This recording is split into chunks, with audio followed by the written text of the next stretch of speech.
حضرت سیدنا ابراہیم خلیل اللہ علیہ الصلاۃ والسلام ان کے احوال بیان کرتے ہیں۔ آج سے 4000 سال پہلے حضرت سیدنا ابراہیم علیہ الصلاۃ والسلام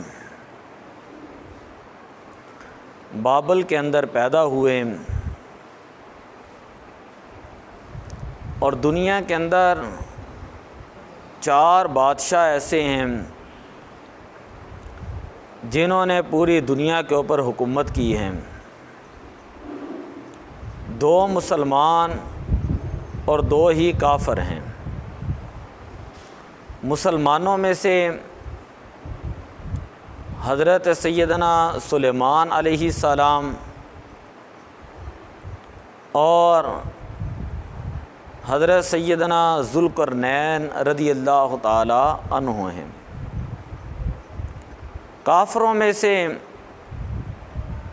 ایک نمرود تھا اور دوسرا بخت نصر، لوگ اس کو بخت نصر بھی پڑھتے ہیں۔ یہ جو نمرود بن کنعان تھا، ایک مرتبہ اس نے خواب دیکھا کہ ایک ستارہ طلوع ہوا ہے اور اس کی روشنی مشرق و مغرب، شمال جنوب ہر طرف پھیل گئی ہے۔ یہ بڑا پریشان ہوا۔ اس کے دربار کے اندر اکثر نجومی اور کاہن لوگ ہوتے ہیں۔ اس نے نجومیوں سے اپنے خواب کی تعبیر پوچھی تو نجومی کہنے لگے کہ اے نمرود بن کنعان، اب تھوڑا وقت رہ چکا ہے، تیرے اس ملک کے اندر ایک بچہ پیدا ہوگا جس کی وجہ سے تیری حکومت بھی چلی جائے گی اور تیرا دین بھی چلا جائے گا۔ نمرود وہ شخص تھا جو اپنے آپ کو خدا کہتا تھا، خدائی کا دعویٰ کرتا تھا، اپنے آپ کو سجدہ کرواتا تھا۔ جب اس نے یہ بات سنی، تعبیر سنی، اسے بڑا غصہ آیا۔ اس نے جو ہے پابندی لگا دی کہ کوئی مرد جو ہے وہ اپنی عورت کے قریب نہ جائے۔ اسی طرح دوسری پابندی یہ لگائی کہ ملک کے اندر جتنے بچے ہیں وہ تمام کے تمام قتل کر دیے جائیں۔ نمرود کے حکم پر 1,00,000 بچے کو قتل کیا گیا۔ حاملہ خواتین ہوتیں تو ان کے اوپر پہرا ہوتا خواتین کا، جیسے ہی بچہ پیدا ہوتا اس کو قتل کر دیا جاتا۔ اللہ کی قدرت ہے، اللہ کا امر ہے، اللہ تعالیٰ جو چاہے اس وہ کرنے پر قادر ہیں۔ اللہ کی قدرت یہ ظاہر ہوئی کہ حضرت ابراہیم علیہ الصلاۃ والسلام اپنی والدہ کے شکم اطہر میں آ گئے۔ آپ کی والدہ جب ولادت کا وقت آیا تو آپ کو ایک غار کے اندر لے کر گئیں اور وہاں پر آپ کی ولادت ہوئی۔ آج بھی بابل کے اندر وہ غار موجود ہے جہاں پر حضرت ابراہیم علیہ الصلاۃ والسلام کی ولادت ہوئی تھی اور لوگ اس کی زیارت کرتے ہیں اس غار کی۔ خیر، حضرت ابراہیم علیہ الصلاۃ والسلام کی جب پیدائش ہوئی، غار کے اندر رہنے لگے۔ بعد نے کہا کہ غار کے اندر حضرت ابراہیم علیہ الصلاۃ والسلام 7 سال رہیں، بعد نے کہا 13 سال رہیں، بعد نے کہا 17 سال رہیں۔ مفسرین کے مختلف اقوال آتے ہیں۔ آپ کی والدہ وہاں غار میں جاتی ہیں، آپ کو دودھ پلاتی۔ جب رات کا وقت ہوتا تو اللہ تعالیٰ کے حکم سے حضرت ابراہیم علیہ الصلاۃ والسلام اپنی انگلیاں اپنے منہ میں ڈالتے ہیں تو ان انگلیوں سے ایک انگلی سے حدیث میں آتا ہے پانی نکلتا، ایک سے شہد آپ کو ملتا، ایک سے دودھ جو ہے وہ جاری ہوتا۔ تو اس طرح اللہ تعالیٰ نے حضرت ابراہیم علیہ الصلاۃ والسلام کی حفاظت فرمائی، اور آپ ایک ماہ کے اندر اتنے یعنی پروان چڑھتے، پرورش پاتے، تربیت پاتے ہیں، ایک ماہ کے اندر اتنے بڑے ہوتے ہیں جتنا عام حالت کے اندر ایک سال کے اندر ایک بچہ جو ہے وہ بڑا ہوتا ہے۔ جب حضرت ابراہیم علیہ الصلاۃ والسلام آپ جو ہے وہ چلنے پھرنے کے قابل ہوئے، کلام کرنے کے قابل ہوئے، آپ کی والدہ گھر لے کر گئیں۔ حضرت ابراہیم علیہ الصلاۃ والسلام کے والد بچپن کے اندر ہی انتقال کر چکے تھے۔ آپ کے چاچا تھے جس کا نام تھا آذر۔ آذر نے حضرت ابراہیم علیہ الصلاۃ والسلام کو بعد میں پالا۔ ایک مرتبہ حضرت ابراہیم علیہ الصلاۃ والسلام نے اپنے چاچا سے یہ کہا کہ مجھے بتائیں کہ آپ کا رب کون ہے؟ ان کا چاچا کہنے لگا کہ میرا رب جو ہے وہ نمرود ہے۔ کہا نمرود کا خدا کون ہے؟ کہنے لگا نمرود کا خدا، بت خانے کے اندر بہت سارے بت پڑے ہوئے ہیں، سب سے بڑا جو بت ہے وہ نمرود کا خدا ہے۔ کہا اس بت کا خدا کون ہے؟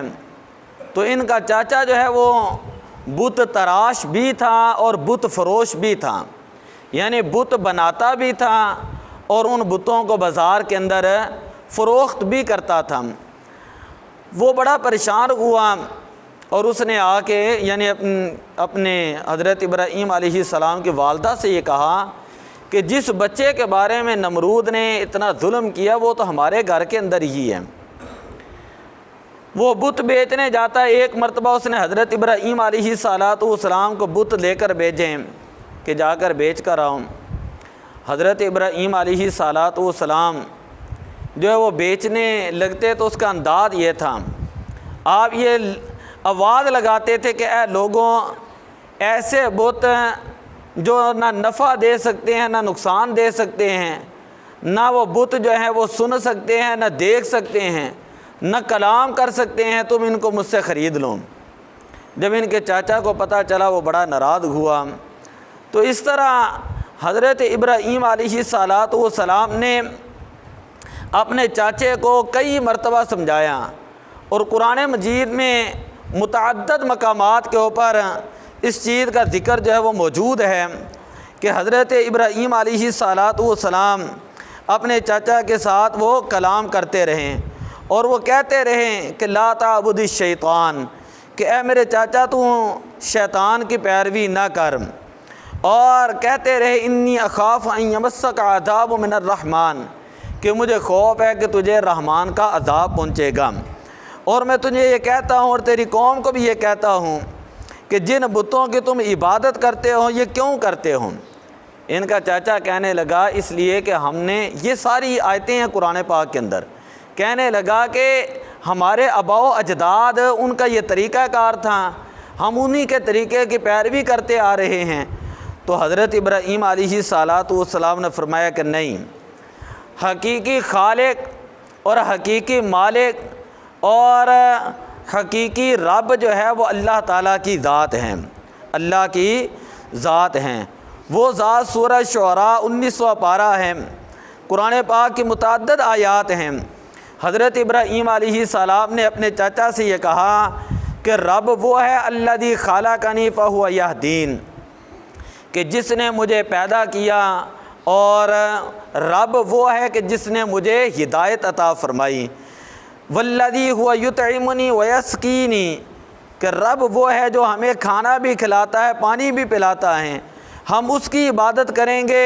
اذا مرضت فہو یشفین، آج ڈاکٹروں کی دکانوں کے باہر آیت یہ لکھی ہوتی ہے، یہ آیت کریمہ حضرت ابراہیم علیہ السلام کا جملہ تھا جو قرآن پاک کے اندر اسی طرح نقل کیا گیا۔ وَإِذَا مَرِضْتُ فَهُوَ يَشْفِينِ، آپ نے فرمایا کہ جب ہم بیمار ہوتے ہیں، میں بیمار ہوتا ہوں تو اللہ تعالیٰ مجھے شفا دیتا ہے۔ والذی یمیتنی ثم یحیین، اللہ وہ ہے جو انسانوں کو موت بھی دیتا ہے، زندگی بھی دیتا ہے، اور اللہ تعالیٰ کی ذات وہ ہے کہ جو قیامت والے دن انسان کے گناہوں کو معاف بھی کرے گا۔ ربی حب لی حکم والحقنی بالصالحین۔ تو یہ ساری باتیں قرآن مجید کے اندر موجود ہیں۔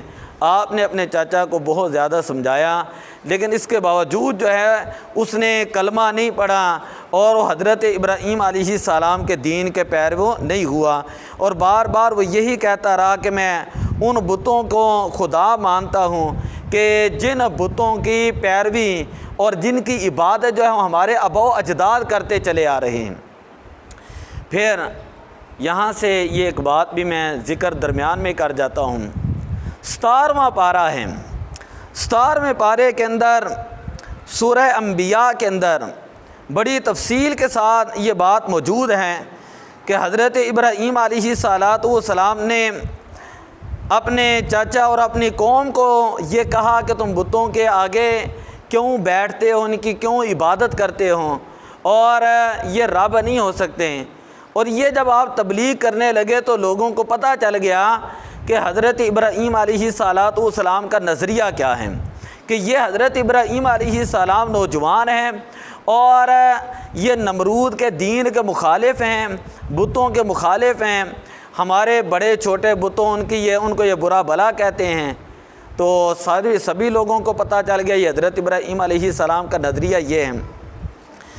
تو اس قوم کے اندر ایک رواج یہ تھا، 17واں پارہ سورہ انبیاء، ان کے اندر ایک رواج یہ تھا کہ سال کے بعد وہ لوگ جو ہیں شہر سے باہر جنگل میں جاتے ہیں اور سارا دن وہاں پر گزارتے ہیں، وہاں پر اپنے انداز کے اندر اپنے کلچر کے مطابق وہ اپنی رسومیں ادا کرتے ہیں، لہو و لعب کرتے، کھیلتے کودتے، ناچتے گاتے ہیں۔ اور جانے سے پہلے جس طرح ہمارے ہاں ایک عید ہوتی ہے، ہم اپنی عید اپنے انداز کے اندر سیلیبریٹ کرتے ہیں، تو وہ جانے سے پہلے طرح طرح کے کھانے بناتے، جو ان کا رواج تھا عراق کے اندر اس دور میں، آج سے 4000 سال پہلے کی بات میں کر رہا ہوں۔ جو بھی ان کا طریقہ کار تھا وہ اپنے مختلف طرح کے کھانے بناتے ہیں، اور میلے میں جانے سے پہلے وہ کھانے بتوں کے آگے جو وہ رکھ دیتے ہیں، مختلف بتوں کے آگے جو ہے مختلف چیزیں رکھتے ہیں۔ اور جب اس دفعہ وہ جانے لگے تو انہوں نے کہا اے ابراہیم آپ بھی ہمارے ساتھ چلیں، آپ ہمارا کلچر دیکھیں، ہماری تہذیب دیکھیں، ہمارے رسم و رواج دیکھیں، ہو سکتا ہے آپ ہمارے بتوں کو برا بھلا کہہ رہے ہیں، جب وہاں پر جا کر ہمارا طریقہ کار دیکھیں گے تو آپ بھی ہمارے طریقے سے متاثر ہو کر ہمارے ساتھ مل جائیں گے۔ جب قوم نے یہ کہا کہ اے ابراہیم ہمارے ساتھ چلو، تو فنادارا نظرۃ فی النجوم، 23واں پارہ سورہ صافات، قرآن پاک کی آیت ہے۔ حضرت ابراہیم علیہ السلام نے آسمان کی طرف دیکھا، آپ نے زہرہ یا مشتری ستارے کی طرف دیکھا، اور دیکھنے کے بعد یہ کہا کہ انی سقیم، کہ میں جو ہے وہ بیمار ہوں، میں کیا ہوں؟ بیمار ہوں۔ حضرت ابراہیم علیہ السلام فرمانے لگے کہ میں کیا ہوں؟ بیمار ہوں۔ قوم نے یہ سمجھا کہ حضرت ابراہیم علیہ السلام وہ شاید ظاہری طور پر بیمار ہیں، لیکن اللہ کے پیارے نبی بخاری شریف کے اندر آتا ہے کہ 3 مقامات ایسے ہیں کہ جہاں پر حضرت ابراہیم علیہ السلام نے کلام توریہ کا استعمال کیا۔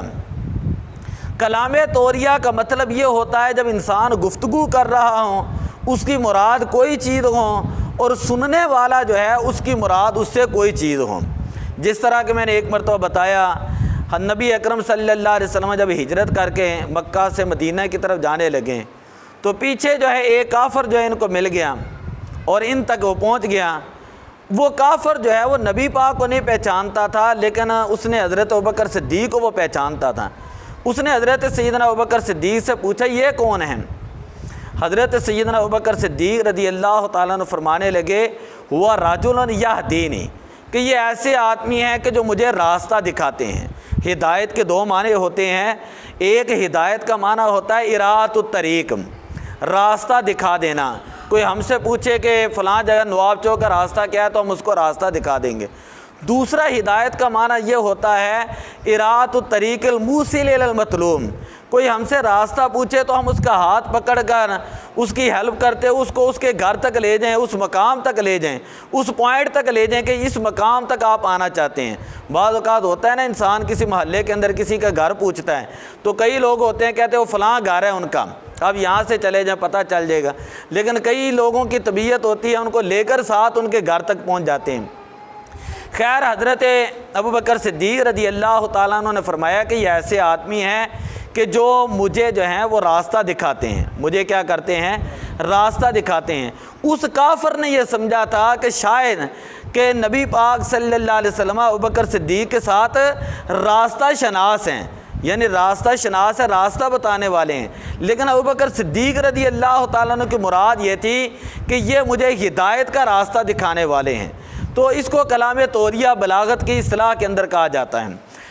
حضرت ابراہیم علیہ السلام نے پوری زندگی کے اندر 3 مرتبہ کلام طوریہ کا استعمال کیا۔ کئی لوگ یہ کہتے ہیں معاذ اللہ کہ 3 مقام ایسے ہیں، وہ اس حدیث کا ترجمہ کرتے ہوئے بھی آپ بخاری کا ترجمہ کر لیں اور ان لوگوں کے ترجمے اٹھا کر دیکھ لیں، وہاں پر لکھا بھی ایسے ہی ہے کہ نبی اکرم صلی اللہ علیہ وسلم نے فرمایا 3 مقام ایسے تھے کہ جہاں پر حضرت ابراہیم علیہ السلام نے کذب کا لفظ استعمال کیا۔ تو یہ کذب جو ہے وہ عربی کے اندر عام طور پہ جھوٹ کو کہتے ہیں، لیکن ہم یہ کہتے ہیں کہ اللہ کے پیارے نبی تھے حضرت ابراہیم علیہ السلام، وہ جھوٹ نہیں بول سکتے تھے۔ تو قرآن سمجھنے کے لیے مدارس کے اندر بلاغت پڑھائی جاتی ہے، تو بلاغت کا قاعدہ یہ ہوتا ہے کلام بلیغ تب ہوتا ہے جب کلام مقتضی حال کے مطابق ہوں۔ تو اس کی ایک ٹرم ہوتی ہے کلام طوریہ، یعنی یہاں پر آپ نے یہ کہا تھا، حضرت ابراہیم علیہ السلام نے یہ کہا کہ ستارے کو دیکھ کر کہ اگر میں وہاں پہ جاؤں، آپ کی نیت یہ تھی اگر میں تمہارے ساتھ اس میلے کے اندر جاؤں اور تم وہاں پر جا کر بتوں کی عبادت کرو اور میں جب تمہیں دیکھوں گا تو میری طبیعت جو ہے برداشت نہیں کرے گی۔ بعض اوقات ہوتا ہے نا کہ ایک بندہ نیک ہو، اس کے سامنے بعض اوقات لوگ جو ہیں وہ گانے وغیرہ لگاتے ہیں، وہ ان کو منع کر دیتا ہے، اس کی طبیعت جو ہے وہ اس کی روح جو ہے یا اس کی طبیعت اور مزاج جو ہے اس کو برداشت نہیں کرتا۔ تو آپ کی مطلب یہ تھا کہ جب میں وہاں پہ جاؤں گا تو میری طبیعت برداشت نہیں کرے گی اور اس طرح میں روحانی طور پر بیمار ہو جاؤں گا۔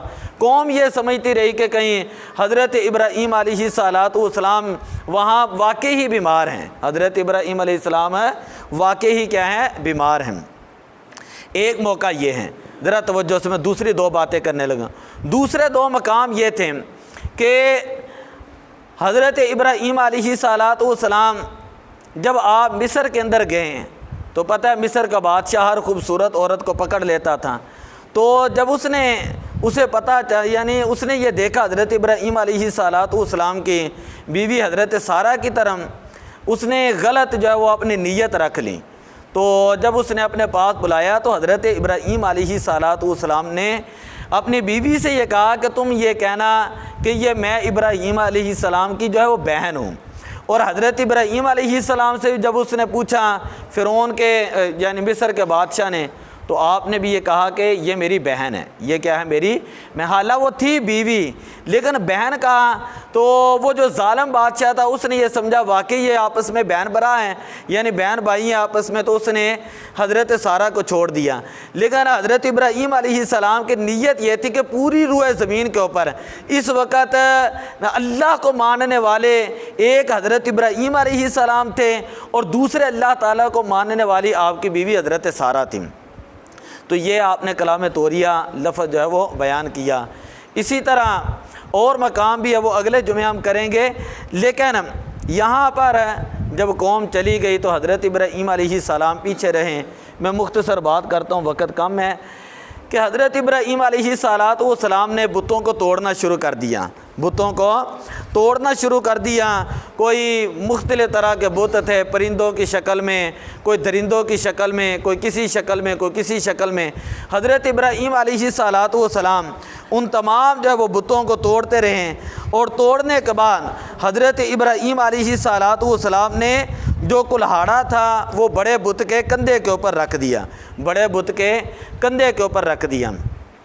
اب وہ جو لوگ واپس آئے شام کو، انہوں نے دیکھا کہ بت خانے کے اندر جتنے بت تھے وہ ٹوٹے ہوئے ہیں، کسی کا بازو نہیں، کسی کا ہاتھ نہیں، کسی کا منہ نہیں۔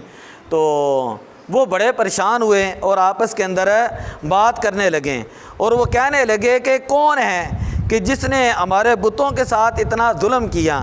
سارے ایک دوسرے کے ساتھ قالوا انت فعلت ھذا بآلہتنا ہیں، جب وہ ایک دوسرے کے ساتھ باتیں کرنے لگے کہ ہمارے بتوں کا یہ حشر نشر کس نے کیا، تو وہ سارے کہنے لگے کہ آپ کو پتہ ہے کہ نوجوان ہے حضرت ابراہیم، وہ ہمارے بتوں کو برا بھلا کہتا تھا، تو ہو سکتا ہے اس نے یہ کیا ہو۔